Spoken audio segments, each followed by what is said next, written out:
Hello friends, आप सभी का स्वागत है मेरे चैनल टेक्निकल आरजे 19 में। और आज हम बात करेंगे कंप्लीट एसी की, जो इन्वर्टर एसी और नॉन इन्वर्टर एसी के बारे में।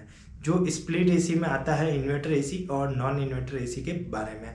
तो मैं आपको बता देता हूं दोस्तों, अपने पास एक एसी है जो कि अभी इन्वर्टर एसी है, तो इसके अकॉर्डिंग मैं आपको पूरा समझाऊंगा कि इन्वर्टर एसी कैसे काम करता है और नॉन इन्वर्टर एसी कैसे काम करता है, और इन्वर्टर एसी और नॉन इन्वर्टर एसी में क्या फ़र्क है दोनों में, और दोनों ही बिजली कितना लेता है और कितने वोल्ट पे ये चालू होता है, इसकी कूलिंग कैसी है, कूलिंग कैपेसिटी किसकी बढ़िया है, नॉन इन्वर्टर की है या फिर इन्वर्टर एसी की है, इसके बारे में अपन कंप्लीट जानेंगे।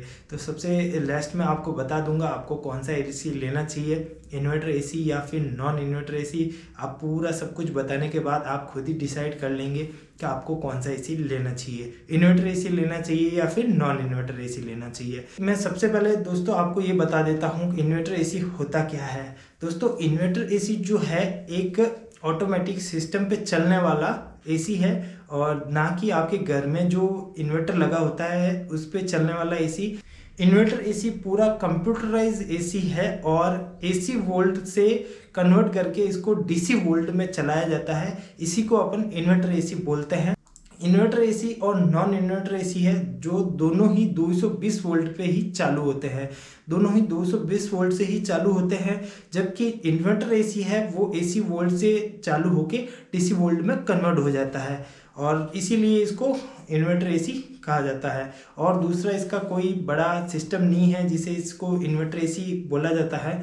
और अब बात करते हैं इसकी कॉस्ट है, जो इन्वर्टर एसी और नॉन इन्वर्टर एसी की क्या रहती है। तो आपको बता दूं मैं दोस्तों, इन्वर्टर एसी आपका थोड़ा सा महंगा आएगा और नॉन इन्वर्टर एसी थोड़ा सा सस्ता आ जाएगा। किसी भी कंपनी का जो भी रेट है नॉन इन्वर्टर एसी का, उससे 4000 5000 से बढ़ के ही आपका एसी इन्वर्टर एसी आएगा, जबकि नॉन इन्वर्टर एसी कम रेट में आपको मिल जाएगा। इन्वर्टर एसी का सबसे अच्छा और बेस्ट जो फीचर्स है वो एक है आपकी जो इसका कूलिंग टेम्परेचर का सिस्टम है। वो टेम्परेचर जो सिस्टम है वो कैसे है इसका, ये आपको बता देता हूँ मैं कि जब भी इस इन्वर्टर एसी का टेम्परेचर आप एक फिक्स स्पीड पे सेट कर दोगे, मान लीजिए आपने इसका स्पीड का टेम्परेचर सेट कर रखा है 25 का इसका टेम्परेचर आपने सेट कर दिया है, और उसके बाद आपने जब भी रूम का जो टेम्परेचर है वो 25 आ जाएगा तो ये अपनी स्पीड को धीमा कर लेगा और उसी 25 के टेम्परेचर पर अपने कूलिंग को मेंटेन रखेगा। और ना ही इसका कंप्रेसर जो है ये वाला कट ऑफ होगा और ना ही पूरा बंद होगा। ये अपनी स्पीड को धीमा कर लेगा और रूम के टेम्परेचर को बराबर मेंटेन रखेगा अपने टेम्परेचर को।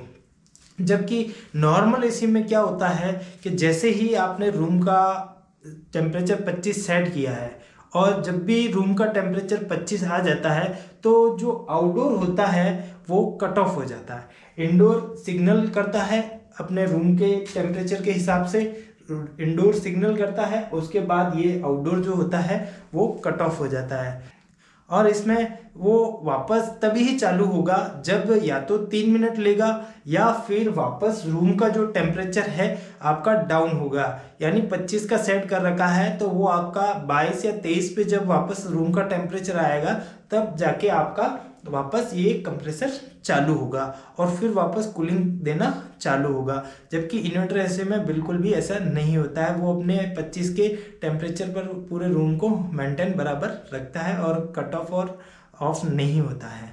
तो अब बात करते हैं आगे दूसरे फीचर्स के बारे में। तो दोस्तों, अगले पॉइंट है अपना कि ये एसी जो है इसका मेंटेनेंस। तो दोस्तों मैं आपको बता दूं, इसके जो रिपेयरिंग है वो हर किसी से नहीं हो पाती है। क्यों नहीं हो पाती है, इसका भी एक रीज़न है। क्योंकि दोस्तों ये जो इन्वर्टर एसी है पूरा कंप्यूटराइज एसी है।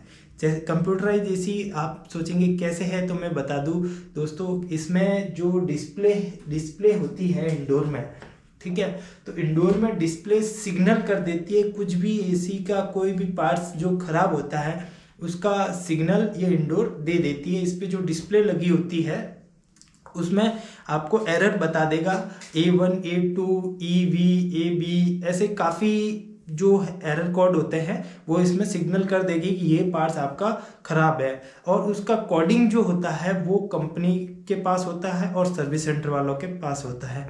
हर कोई ये नहीं जान पाता है कि इसके कोडिंग के हिसाब से इसका कौन सा पार्ट्स ख़राब होता है।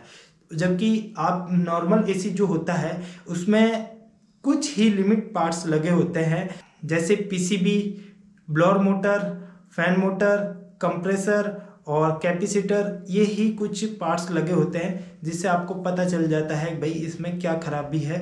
अगर आपका इंडोर नहीं चल रहा है, इंडोर सप्लाई नहीं ले रहा है, ये सब कुछ आसानी से चेक किया जा सकता है। जबकि अपना इन्वर्टर एसी है उसमें ऐसा नहीं होता है, क्योंकि उसमें जो पार्ट्स ख़राब है आप पता नहीं कर पाओगे कि इसमें क्या चीज़ खराबी है और क्या प्रॉब्लम आ रही है बार बार। काफ़ी कुछ इसमें कंपाउंड लगे होते हैं, जैसे इंडोर में भी एक पीसीबी लगी होती है और आउटडोर में भी एक पीसीबी लगी हुई होती है। आउटडोर में इस टाइप की एक पीसीबी लगी होती है जो इसमें पीसीबी है, और इसमें काफ़ी कुछ और भी लगा होता है पार्ट्स वगैरह।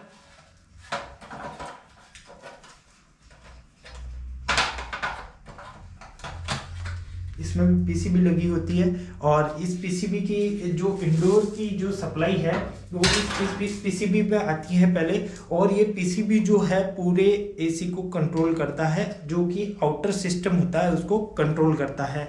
और इसमें काफ़ी कंपाउंड लगे होते हैं, आप देख सकते हैं इसमें काफ़ी सिस्टम होता है जिससे पूरा आउटडोर और इसकी कोइल्स वगैरह है उसको पूरा कंट्रोल किया जाता है। इसमें काफ़ी सेंसर भी लगे होते हैं बहुत सारे, जिसकी वजह से पूरा ये सेंसिंग और कंट्रोल होता है। तो इसकी वजह से हर किसी को नहीं पता होता है कि भाई इसमें क्या चीज़ की खराबी है, तो बहुत ही मुश्किल होता है हर किसी के लिए रिपेयर करना। जो इसका अच्छा जानकार हो वो ही इसको अच्छे से रिपेयर कर सकता है, अन्यथा इसको कोई भी अच्छे से रिपेयर नहीं कर पाता है। अब बात करते हैं जो रिपेयरिंग कॉस्ट है उसके बारे में। जो ज़्यादा कॉस्ट जो आएगी वो आएगी इन्वर्टर एसी की, और कम कॉस्ट आएगी वो आएगी आपके नॉन इन्वर्टर की। इन्वर्टर की कैसे आएगी वो मैं बता देता हूँ आपको, क्योंकि इसमें दोनों में पीसीबी लगी होती है, और ये पीसीबी ख़राब होने के बाद अगर आपकी एक पीसीबी ख़राब हो जाएगी या फिर आउटडोर की या फिर इंडोर की, तो आपको 99% तो उस पीसीबी को चेंज ही करवाना पड़ेगा। ये रिपेयर नहीं हो पाएगी, ये रिपेयर पॉसिबल नहीं है इसको रिपेयर करना। और इसकी कॉस्ट जो है पीसीबी की सर्विस सेंटर से आपको कम से कम 15,000 से आसपास मिलेगी। उसके बाद आपका जो सर्विस चार्ज है वो एक्स्ट्रा हो जाएगा, और उसका वापस लगाना वगैरह जो भी है उसका एक्स्ट्रा चार्ज लिया जाएगा आपसे। तो काफ़ी 15-16 हज़ार के आसपास ये आपका एक पीसीबी रिपेयरिंग का पड़ेगा।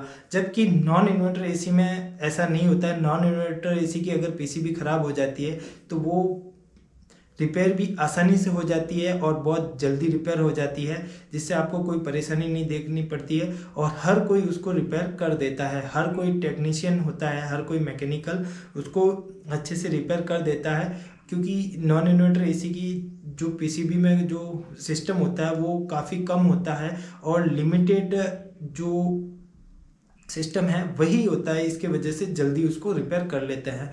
और इन्वर्टर एसी में आपको कंपनी से ही रिपेयर करवाना पड़ेगा, बाहर आपका पॉसिबल नहीं है। और कंपनी से कम जो रिपेयर टाइम है वो आपको कम से कम 7 से 8 दिन लग जाता है, क्योंकि अगर पीसीबी नहीं आएगी तो वो सर्विस सेंटर वालों के पास होती नहीं है अवेलेबल, उसको भी कंपनी से मंगवाना पड़ता है। तो वो कंपनी से मंगवाते हैं, जब तक ट्रांसपोर्ट से आती है तो 7 से 8 दिन आराम से लग जाता है। जबकि नॉन इन्वर्टर एसी जो है वो आसानी से मार्केट में रिपेयर हो जाती है। मैं बता देता हूँ आपको कि आपका जो एसी है वो नॉन इन्वर्टर एसी ही आपका पैसा बचाएगा।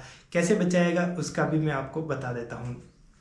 दोस्तों, आप मान लीजिए आपने एक रूम में इन्वर्टर एसी लगा रखा है, एक रूम में नॉन इन्वर्टर एसी लगा रखा है, ठीक है। तो नॉन इन्वर्टर एसी भी चल रहा है आपका और इन्वर्टर एसी भी चल रहा है। तो इन दोनों में जो एसी एम्पियर कम लेगा, जो एसी आपका एम्पियर कम लेगा, वही एसी आपकी बिजली सेविंग करेगा और आपका पैसा बचा सकता है। सबसे बड़ी बात आती है जब भी कोई एसी लेता है, भाई कौन सा एसी अपना बिजली कम खाएगा। यही बात होती है सब में कि भाई अपना जो एसी है वो कौन सा एसी है जो अपना बिजली कम खाएगा, अपना पैसा बचाएगा, रिपेयरेबल कम है, जिस पे खर्चा कम करना पड़े। यही चीज़ देख के अपन कोई भी सामान खरीदते हैं। तो आपको बता दूं वो है नॉन इन्वर्टर, क्योंकि आपने जान ही लिया है भाई इसमें इन्वर्टर एसी में काफ़ी कुछ जो कंपाउंड लगे होते हैं, दोनों में पीसीबी रिपेयरिंग काफ़ी महंगा पड़ता है, जबकि नॉन इन्वर्टर काफ़ी सस्ता रिपेयर हो जाता है, उसका पैसा भी कम लगता है। तो अब मैं बता देता हूँ, आपका जो पैसा है वो आपका नॉन इन्वर्टर ही बचाएगा। दोस्तों चैनल पे नए हैं तो प्लीज़ चैनल को सब्सक्राइब कर दीजिएगा, पास ही बेल आइकन बटन को प्रेस कर दीजिएगा, ऑल पे क्लिक कर दीजिएगा ताकि मेरा जो भी नया वीडियो है सबसे पहले आप देख सकते हैं। तो मिलते हैं बहुत ही जल्दी नेक्स्ट वीडियो में और बहुत ही अच्छे टॉपिक के साथ। अगर और भी कुछ आपको जानना हो एसी के बारे में, वॉशिंग मशीन और फ्रिज के बारे में, तो आप मुझे कमेंट में बता सकते हैं, इंस्टाग्राम पे भी मैसेज कर सकते हैं।